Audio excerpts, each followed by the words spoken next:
Mga kababayan, mga katambay, kamusta po? Si Kamanong po, nagbabalik naman po muli ang inyong katambay para po magkomento po sa inyo dito po sa Tambayan mga kabayan. Samahan nyo po inyong likod, magkomentohan po tayo. Sana po nasa mapayapa at maayos po kayong kalagayan. Magumpisa na po tayo mga kababayan.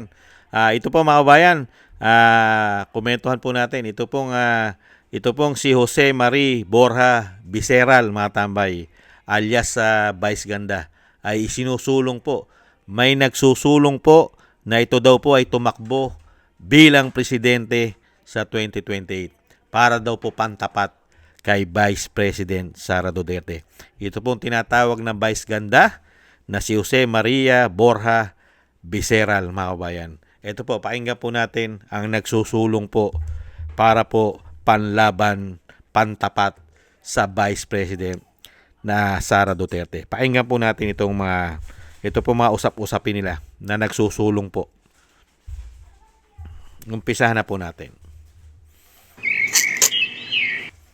Ipinupush nga ng ilan si Vice Ganda na tumakbong Pangulo ng Bansa sa 2028 bilang pantapat daw kay Vice President Sara Duterte. Nag-ugat ang isyong ito nang sabihin ng Abante host na si Jerry Gracio na seryoso siya kay Vice lalo't hindi ito korap at bahagi ng political dynasty. Una na ngang nagpahayag, di ba, ng interes o ng suporta ang award-winning director din na si Love Diaz. Ang sinasabi, Mo. sinasabi ni Love Diaz nun, meron pa nga may mga nagkomento doon, sure ka? Direct, may mga ganun eh. Oo. Baka naman nagbibiro ka lang direct. Oo. Pero totoo po yun. Seryoso po si Love Diaz noon nang sinabi po niya yon na pwede si Vice Ganda tumakbo bilang presidente ng Pilipinas. Kasi alam naman natin, napakatalino ni Vice. Talagang aware siya True. sa nangyayari talaga sa ating bansa. Na nagiging part ng joke niya talaga kadalasan sa kanilang programa. Joke. Yung mga current events na nangyayari sa ating bansa na dinadaan niya talaga sa sa biro. Pero birong totoo nangyayari talaga at very siya, kumbaga attached siya sa reality dahil nanggaling naman talaga siya sa hirap. Alam niya. Oo. 'Di ba pinanggalingan niya 'yan? Kumbaga nanggaling siya sa Tambunting Tondo nung Alam niya yung pakiramdam ng masang Pilipino. Yun na nga ang sabi ngayon ng award-winning writer na si Jerry Gracio, di ba? Makamasa si Vice, di ba? Nakaka-relate siya. Correct. Diba? Hindi siya corrupt. Oo. Walang political dynasty. Truly. Parang si Vice ang nakikita ni Love Diaz at ni Jerry Gracio na pwedeng bumangga diba? Sa 2028 kay Sara Duterte. Kung ang sinasabi si Sara din. Oo, ang sinasabi niya, 2 years na lang, kailangan daw talaga may humamon. Diba? So, yun ang paniniwala nila. So, sabi ni Direct Lab at saka ng award-winning writer na si Jerry Gracio ay si Vice daw. Ang pantapat. Ang posible, di ba? Correct. Yan po mga tambay, ipinatatapat na po nila. Posible raw po, mga kabayan, ay talagang hinihimok nila si Vice Ganda alias alias Vice Ganda. Ito pong si Jose Marie Borja Viceral mga tambay. Maganda po yan. Maganda nga magtandem sila ni Trillanes yung pambansang asong ulol. Maganda po magtandem, di ba? Napakarami pong gustong lumaban Ayan. Meron po nagpupus kay Vice Ganda. At ito naman po yung, ibalik tanaw po natin yung pambansang asong ulol umano. At ito naman po nagpupus sa tinatawag naman daw pong kabayo.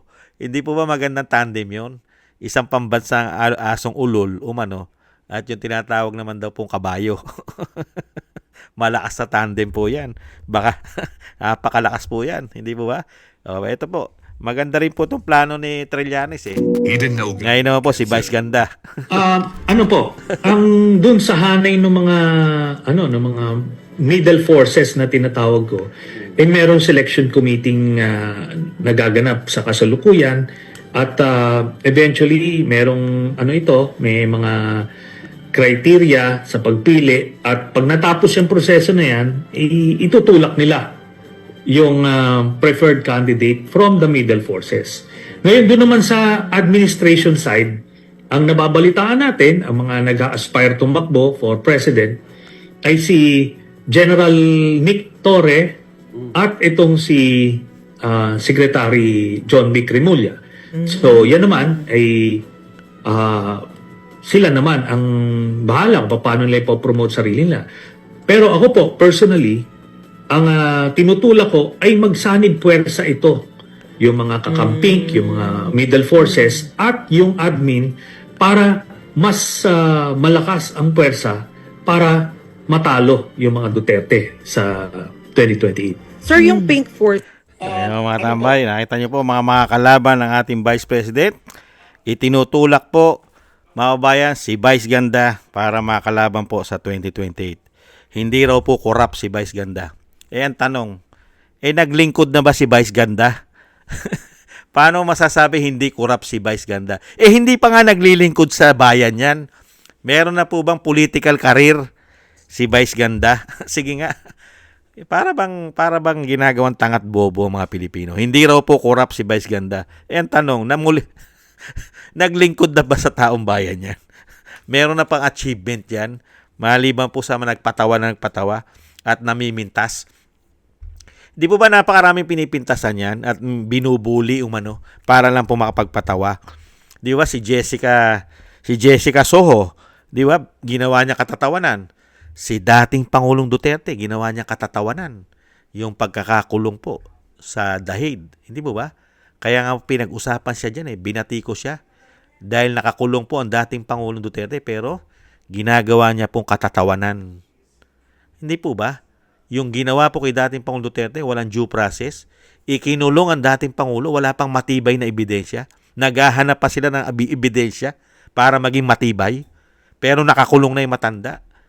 Dinala na ron ng walang due process. Ganyan po katindi at pagtatawanan po ng isang tinatawag na Vice Ganda na si Jose Maria Borja Viceral na tinatawag din daw pong kabayo yan umano. Nakita niyo po. Kaya nga po, di ba, na ano po siya sa Davao City, di po ba? Na persona non grata po yata siya diyan kasama si Trillanes. Si Trillanes din po na persona non grata rin po yan Yata sa Davao City. At yan naman po yung malalaman natin sa ating mga kababayan sa Davao City kung talaga pong na persona non grata ang mga tao na yan. At ngayon po, nakikita na po natin, mga pambato po nila mga kababayan. Ang grupo po ni Trillanes, ang pambato po nila ay, ang pumuputok po dyan ay si Risa Hontiveros. At si Mayor, ang mayor po ng isa po sa syudad sa Bicol. Naga po ba yata? Naga? Mayor? Si Leni Robredo. Parang inaano po nila, pinupus nila yan Si Leni at o kaya si Risa Hontiveros. Hindi po ba? At dito naman po, sa administrasyon, ang sinasabi naman, ang gusto raw po nilang maging pambato dyan. Yung isa po na napakahusay na pulis, si Torre, na siya na po ang judge, siya na po ang prosecutor, siya pa po ang ICC, siya rin po ang Interpol. Lahat na po, siya po ang humuli ng walang due process at hindi man lang nadala sa hukuman ang dating Pangulo. At tatakbo rin pong Pangulo daw, ayon kay Trillanes. At ito pong si John Vic, mga kabayan, si John Vic ay tatakbo rin po na Pangulo ayon kay Trillanes. At kailangan daw po magsama-sama sila. Ang mga dilaw, pink, liberal, at ang makakaliwa umano. Isama nyo na rin si Vice Ganda na tinatawag po na isa din daw po yan, kabayo umano. At yan po'y pinanganak po yan sa Tondo, mga kabayan, si Jose Maria Borja Viceral. Tondo po yata at yan po yata isa rin po yata taga-norte yan. Ang lahi po yata ni Vice Ganda ay taga-north, mga kabayan. Ilocano rin po yata ang lahi ni Jose Maria Borja Viceral, mga kababayan. Nakita nyo po. Nakita nyo po ang ibabangga nila sa Vice President. At yung sasabihin nila na hindi raw political, wala raw political dynasty. Ito pong si Vice Ganda. At hindi raw po corrupt si Vice Ganda. Mga kababayan, unbelievable. Ang politika, hindi po natin kailangan na komedyante. Hindi po natin kailangan yung matalino magpatawa, makamasa. Hindi po natin kailangan yan. Ang kailangan po natin, magaling! Hindi po natin kailangan ng artista magpatawa lang. Nakita nyo po ng mga nasasangkutan ng karamihang artista ngayon, puro korupsyon. Hindi po ba? Karamihan po ng mga artista ngayon ay nahahayag po ang korupsyon nila umano. Ngayon magdadagdag ka na naman ng isang artista. Bagay, hindi naman mananalo yan. Komento ko po. Napakahirap naman po manalo. Ito pong si Jose Marie Borja Viceral. Ito pong si Viceral, mahirap pong manalo ito. Mga kabayan, una-una, ano po credential niya? Kailangan ba maging presidente yung mahusay manlait ng kapwa Pilipino para makapagpatawa lang? Yung po ba ang credential? Manlalait ka ng mga Pilipino katulad ng ginawa kay Jessica Soho sa dating Pangulo at sa mga Duterte? Mahusay ka ng Pangulo? Ano po, napatunayan? Katulad ni Trillanes, ano napatunayan yan? Ano po napatunayan ni General Torre? Maliban na lumabag at napakaraming bendalo. At si John Vic, ano po napatunayan nila? Ano po napatunayan ng Risa Hontiveros?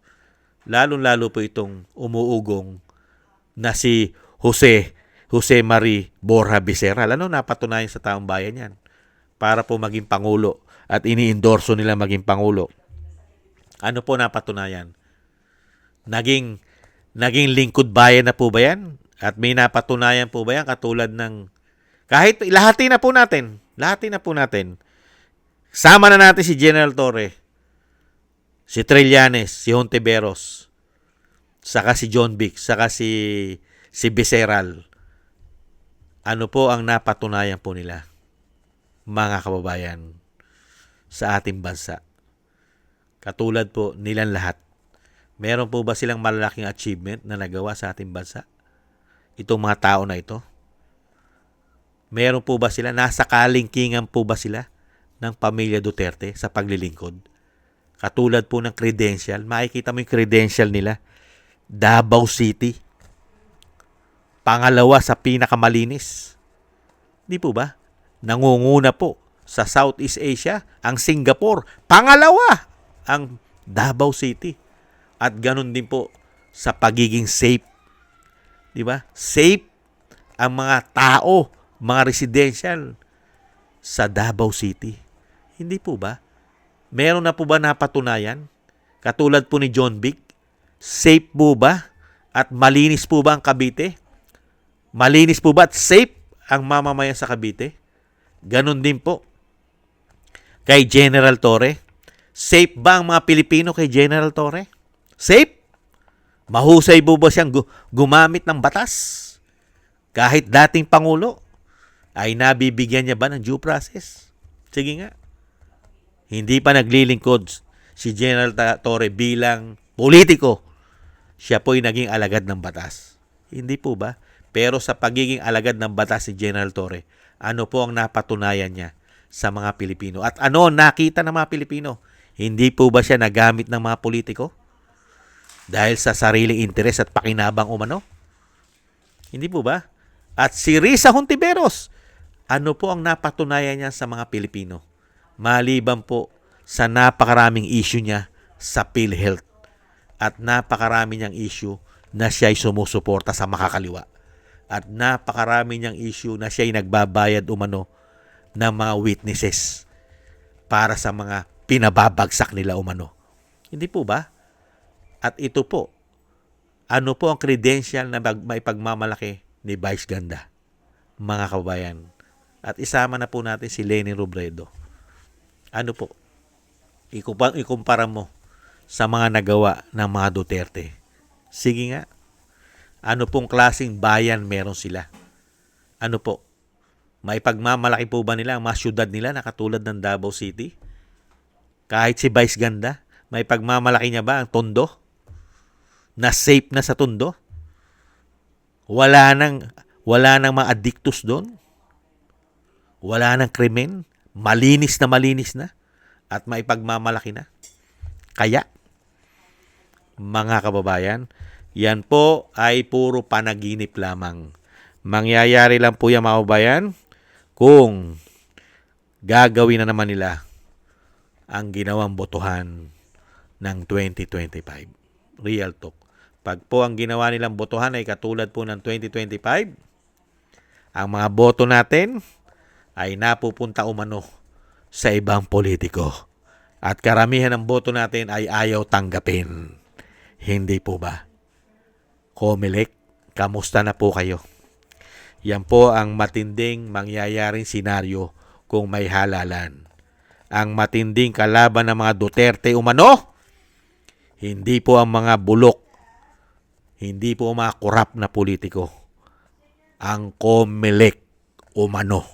Yan ang pinakamatinding dapat bantayan. Hindi po ba Comelec umano? Yan po mga kabayan, ang nangangarap po na grupo at pinupus na po at may panawagan na po na pantapat daw po kay Inday. Ipantatapat daw po ang isang kabayo umano na si Vice Ganda. At isama na po natin ang pambansang asong ulol. Yan ang magandang tandem. Isang sinasabing kabayo at isang sinasabing ulol na aso. Di ba magandang tandem? Mga kababayan, at pambansang sundalong kanin umano. Maraming salamat po mga kababayan sa mga nagusto po ng ating tambayang mga kabayan sa YouTube at TikTok. At ganoon din po sa ating mga subscribers, sa mga nagko-comment, like, share, and subscribe. Thank you po sa inyo. Mabuhay po kayo. Ingat-ingat po kayo sa inyo po mga paggawa. At thank you rin po sa mga nagbibigay po ng tulong at biyaya. Shoutout po kay Tatay Nick ng Canada, kay Balance Vision TV, Gay at Shena, kay Annie Jo, ako si Pilam, kay Eric Hershaw ng Canada, Gina Ray Solidides ng Berlin, Germany, Julieta Celona ng Sydney, Australia, at siyempre po kay Kingston ng Hong Kong. Thank you po mga kabayan. At ingat-ingat po kayo sa inyo po mga paggawa. Shoutout po sa inyo. At siyempre po yung dasal at panalangin po natin mga kabayan sa ating pong buong sambahanan at sa pamilya Duterte na tayo pong lahat ay maingatan sa kapahamakan. Mailayo po tayo sa kapahamakan. At siyempre po madugtungan pa po ang buhay at kalakasan ng dating Pangulo. At makalabas na po siya sa lalong mabilis. Maraming salamat po mga kabayan sa mga dasal at panalangin. Ingat-ingat po. God bless po mga kabayan. God bless po sa inyo. Tiis-tiis lang po tayo. Bye-bye.